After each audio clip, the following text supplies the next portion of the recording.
1926 में बरतानिया की हुकूमत थी, तो 1926 में एक तहरीक ऐसी चली कि मुसलमानों को गैर मुस्लिम बनाया जाए, मुसलमानों को हिंदू बनाया जाए किसी तरह। और उन लोगों ने ये तहरीक शुरू की कि इन लोगों के जहन में बात डाली जाए कि तुम्हारे दादा परदादा पूर्वज थे जो तुम्हारे पुराने थे, वो लोग तो सब गैर मुस्लिम थे, तुम लोग क्यों मुसलमान हो गए।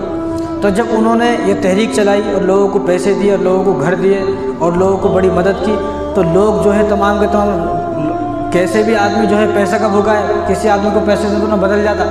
तो उन्होंने जब लोगों को पैसे दिए, अंग्रेज़ों ने, गैर मुस्लिमों ने जब लोगों को पैसे दिए, तो लोग कन्वर्ट होना शुरू हो गए, अपना दीन को छोड़ दिए, इस्लाम को छोड़ दिए। तो लोग ऐसा हो रहे थे, तो उस वक्त मौलाना इलियास रहमतुल्लाह अलैह ने इस जमात को शुरू किया। अब आपकी विलादत जो है सन 1885 में है। मौलाना इलियास रहमतुल्लाह अलैह की जो विलादत है, आप जो पैदा हुए, आपकी विलादत सन 1885 में है और आपकी जो वफ़ात है 1944 में है, 1944 में आपकी वफ़ात है और आपकी विलादत 1885 में है। तो आपके जो वालिद साहब थे मौलाना इस्माइल रहमतुल्लाह अलैह, ये जो है दिल्ली के जहाँ मरकज़ निज़ामुद्दीन है, वहाँ पर एक छोटी मस्जिद थी, उस छोटी मस्जिद में नमाज़ पढ़ाते थे और उस मस्जिद के सामने बहादुर शाह ज़फ़र बादशाह हैं, तो उनके घर में वो उनके बच्चों को पढ़ाते थे, उनके घर में उनके बच्चों को पढ़ाते। ये सन 18 की बात है, 1850 से 1800 ऐसा कुछ, तो उसमें पढ़ाते थे वो। तो काफ़ी अर्से तक उन्होंने वहाँ पढ़ाया। तो ये तहरीकें चल रही थी और उस वक्त अंग्रेज़ों की हुकूमत थी, अंग्रेज़ जो है मुसलमानों पर जुल्म ज़्यादती भी कर रहे थे और मुसलमानों को जेल में भी भर रहे थे। तो उस वक्त ये वहाँ बच्चों को पढ़ाते थे, नमाज़ पढ़ाते थे और वहाँ पर कुछ लोग, कोई भी नहीं आता था, वहाँ पर कुछ भी नहीं था, एक दो आदमी आते थे, उनको नमाज़ पढ़ाते थे, बात ख़त्म, उतना ही। तो सन 1898 में मौलाना इस्माइल, जो मौलाना इलियास रहमतुल्लाह अलैह के वालिद साहब थे, उनका इंतकाल हो गया। उनके इंतकाल के बाद उनके जो बड़े बेटे थे मौलाना इस्माइल जो थे, उनके 3 बेटे थे। सबसे बड़े बेटे मौलाना मोहम्मद साहब, दूसरे बेटे मौलाना याह्या, तीसरे बेटे मौलाना इलियास। तो जो उनके बड़े बेटे थे, इनके वफ़ात के बाद सन 1898 के उनके वफ़ात के बाद जो उनके गद्दी पर जो है मौलाना मोहम्मद साहब, जो उनके बड़े बेटे थे, वो बैठे, तो वो भी वहाँ नमाज़ पढ़ाते थे और जो कोई लोग चंद लोग आ जाते थे, उनको जो है दीन की बात बताते, बात ख़त्म, इतना ही चल रहा था। लेकिन मुसलमान नहीं थे उस वक्त, नाम को मुसलमान थे और मुसलमान जो ऐसे थे कि उनके चेहरे से लगता नहीं थे मुसलमान हैं, क्योंकि अंग्रेज़ों की हुकूमत थी और दूसरा गैर मुस्लिमों ने तहरीक शुरू की हुई थी। तो लोग मुसलमान अपने आप को छुपा रहे थे, किसी को बताते नहीं थे वो मुसलमान हूँ। और मौलाना इस्माइल जो थे, मौलाना इलियास रहमतुल्लाह के वालिद साहब, उनके पास बहुत सारे बच्चों ने हिफ्ज़ किया, लेकिन बहुत सारे बच्चे हिफ्ज़ करके चले गए घर को। लेकिन जब उनको देखते थे तो पहचान में नहीं आते थे, क्यों? उनकी बड़ी बड़ी मूछें होती थी, हाथों में बड़े बड़े कड़े होते थे और वो अपना धोती कुर्ता पहनते थे, तो पहचान में नहीं आते थे कौन है, ऐसा लगता था कि कोई मारवाड़ी है। तो अब मौलाना इस्माइल, जो मौलाना इलियास साहब के वालिद साहब थे, उनका इंतकाल हो गया। तो इनके इंतकाल के बाद उनके बड़े बेटे वहाँ पर बैठे, तो उनका इंतकाल 1918 में हो गया। उनके जो बड़े बेटे थे उनका इंतकाल भी 1918 में हो गया। अब इनके इंतकाल के बाद 1918 में इंतकाल जब हुआ, तो मौलाना इलियास रहमतुल्लाह अलैह अब उसी जगह पर आए, मौलाना इलियास रहमतुल्लाह अलैह उसी जगह पर आए।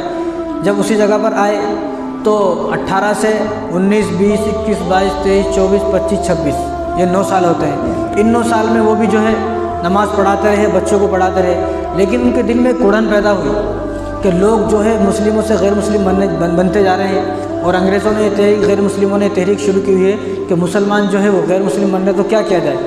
उन्होंने पहले तो वहाँ मदरसा डाला, लेकिन मदरसे से कोई ज़्यादा फ़ायदा नज़र नहीं आया। क्यों? क्योंकि मदरसे में पढ़ने की एक उम्र होती है, 10-12 साल, 15 साल, बस उतनी उम्र होती है मदरसे में पढ़ने की। या कोई मौलाना बन रहे हैं तो उनकी 20-22 साल होती है, उससे ज़्यादा नहीं पढ़ सकते। लेकिन जो 40-50 साल के आदमी हैं, अब ये 40-50 साल के लोग उनके डर की वजह से या कैसे भी लालच की वजह से जो है वो इस्लाम को छोड़ रहे थे और गैर मुस्लिम बनते जा रहे थे। अब इनको दिल में कुड़न थी, क्या करना चाहिए। तो कुछ तो ऐसी एक तहरीक शुरू की जाए कि ये मुसलमान जो है वो वापस जो है इस्लाम में आए।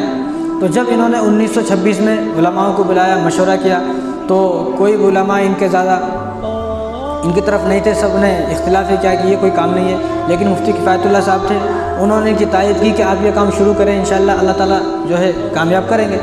तो उन्होंने इस काम को शुरू किया 1926 में। इलियास रहमतुल्लाह अलैह ने 1926 में इस काम को शुरू किया। और शुरू किस तरह किया कि अब आप अकेले होते थे, मस्जिद में कोई नमाज़ पढ़ने नहीं आते थे, तो वहाँ पर जहाँ मरकज़ निज़ामुद्दीन दिल्ली में, वहाँ पर जो है उसके सामने पहाड़ थे बड़े बड़े, जिस तरह अब यहाँ पहाड़ है, तो इस तरह बड़े बड़े पहाड़ थे। तो मेवात से कुछ लोग यहाँ पहाड़ तोड़ने आते थे। अब वो करीब में ही मेवात का जो इलाका है वो पहाड़ी इलाका है, वहाँ भी पहाड़ है, तो वहाँ अगर वो पहाड़ तोड़ते थे तो उनको 2 आने मिलते थे। अब यहाँ अगर वो दिल्ली में आते थे, वो दिल्ली ज़्यादा दूर नहीं है, थोड़ी दूर है, पैदल आ जाते 1 घंटे में, तो अब जब वो दिल्ली में आते तो उनको 4 आने मिलते थे।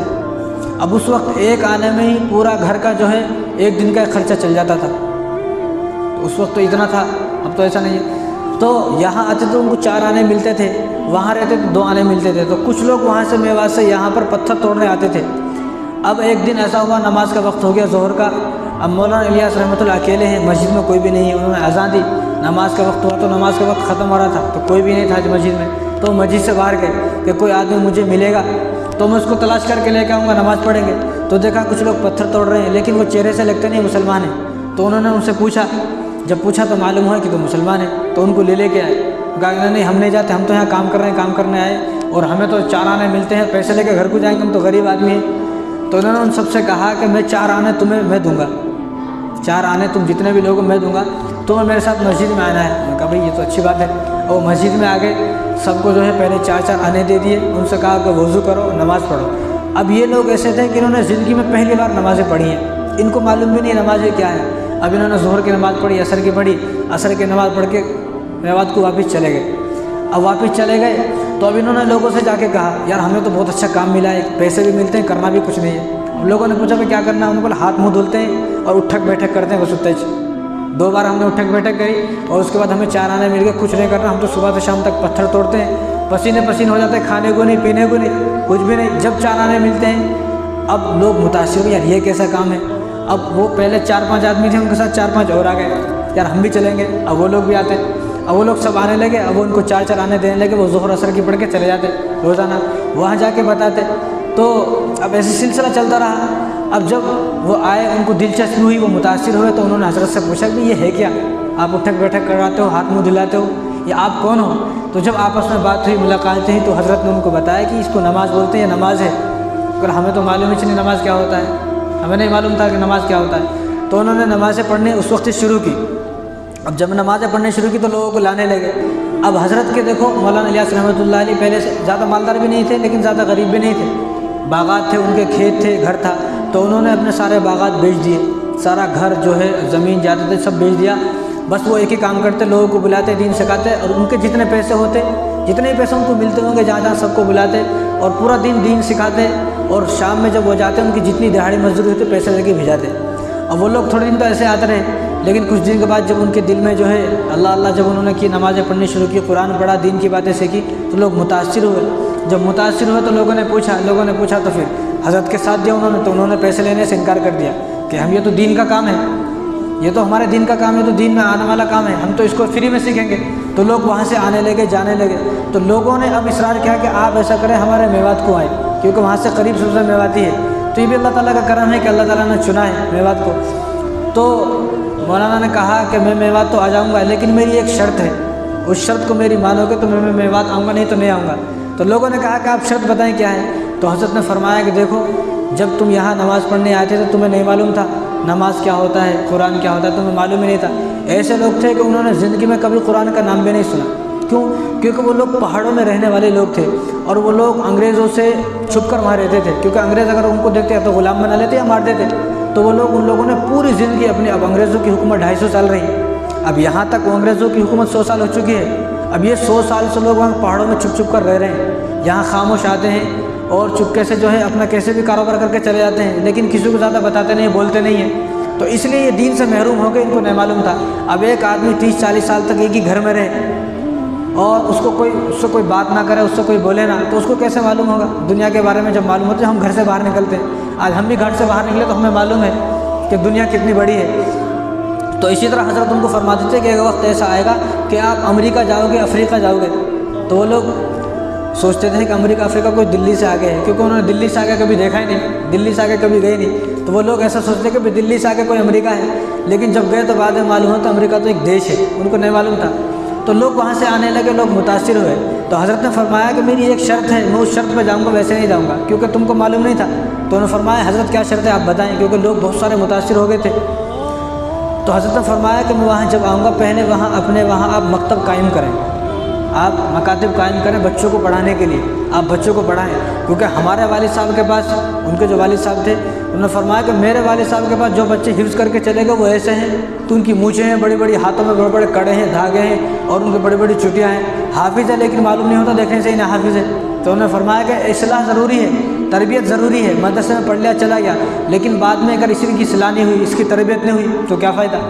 तो इस्लाह और तरबियत ज़रूरी है। इसलिए जो जमात है ये मदरसा है 50 साल के लोगों का, 40 साल के लोगों का, 80 साल 70 साल कितने भी साल का आदमी हो जाए उसके लिए बेहतरीन मदरसा है ये सीखने का।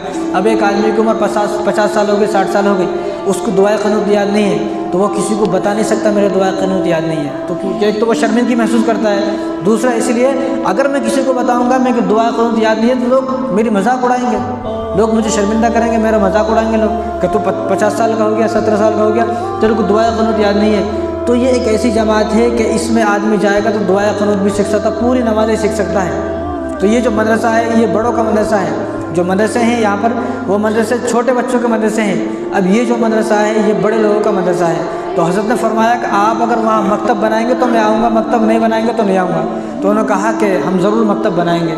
तो हज़रत जब उन्होंने कहा कि मकतब बनाएंगे तो हज़रत वहाँ पर गए। जब वहाँ पर गए तो पहली मरतबा जब गए तो वहाँ पर हज़रत 10 मकतब कायम करके आए बच्चों को पढ़ने के वास्ते कि बच्चे पढ़ने चाहिए।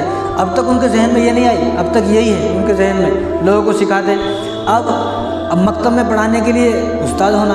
अब उस्ताद जो इन्होंने यहाँ से ख़ुद पढ़ाए सो बच्चे उनको वहाँ पर भेजाया तो उनको खुद ही पैसे देते थे। अब पैसे देते तो पैसे भी ख़त्म हो गए। एक वक्त ऐसा आया कि रमज़ान आ गया और रमज़ान में सहरी के लिए आपके पास और इफ्तारी के लिए कुछ भी नहीं था। तो सामने जो दिल्ली में निज़ामुद्दीन के सामने एक दरख्त था, वो गूलर, जो गूलर होते हैं मोटे मोटे, गूलर का दरख्त था। तो आप वहाँ से जो जितने भी आपके साथी होते और आप भी वहाँ से गूलर लाते, वो गूलर खाते और उनसे ये सहरी करते, उनसे इफ्तारी करते। एक वक्त ऐसा गुजरा उनके पास।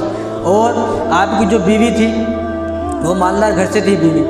तो आपका जब बागात ज़मीन ज़्यादा सब ख़त्म हो गए और वहाँ पर जो मकातिब कायम है उनको पैसे भी देने हैं, तनख्वाह देना है, तो आपके पास सब कुछ ख़त्म हो गया। तो एक दिन बीवी के पास बैठे और बीवी से फरमाया कि आप ऐसा करो, मुझसे तलाक़ ले लो। तो बीवी ने चीख मारी, हज़रत क्यों, ऐसा क्या हुआ?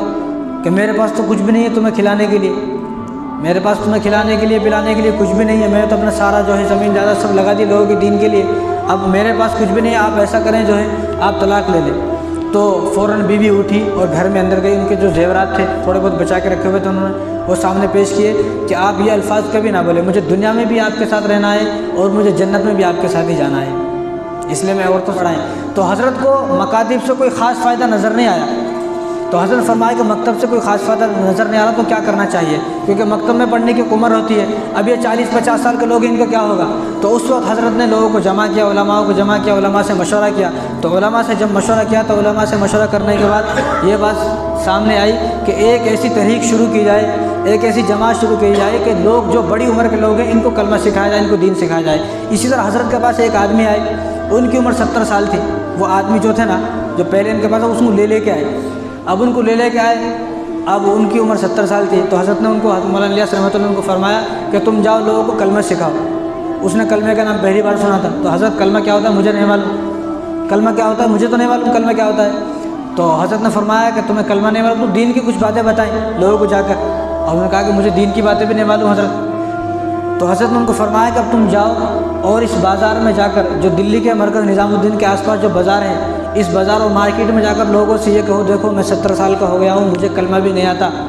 बस ये बोलो कि मैं 70 साल का हो गया हूँ, मुझे कलमा भी नहीं आता। तुम लोग ऐसा ना बनो। जब उन्होंने जाकर बाज़ारों में, मार्केटों में, उधर उधर जाकर ये बातें सब लोगों को बताई तो सब लोगों को एहसास हुआ, यार ये आदमी सच कह रहा है कि हमारा आखिरत में क्या होगा कि मैं 70 साल का हो गया, मुझे कलमा भी नहीं आता, तो तुम्हें भी कलमा नहीं आता, मुझे भी नहीं आता, तो हमारा ठिकाना कहाँ होगा, हमारा ठिकाना तो जहन्नुम में होगा। जब उन्होंने ये बातें बताई तो 18,000 मुसलमान जो है उनकी इस बात से नमाजी बने। 18,000 मुसलमान उनकी सिर्फ इस एक जुमले से नमाजी बन गए।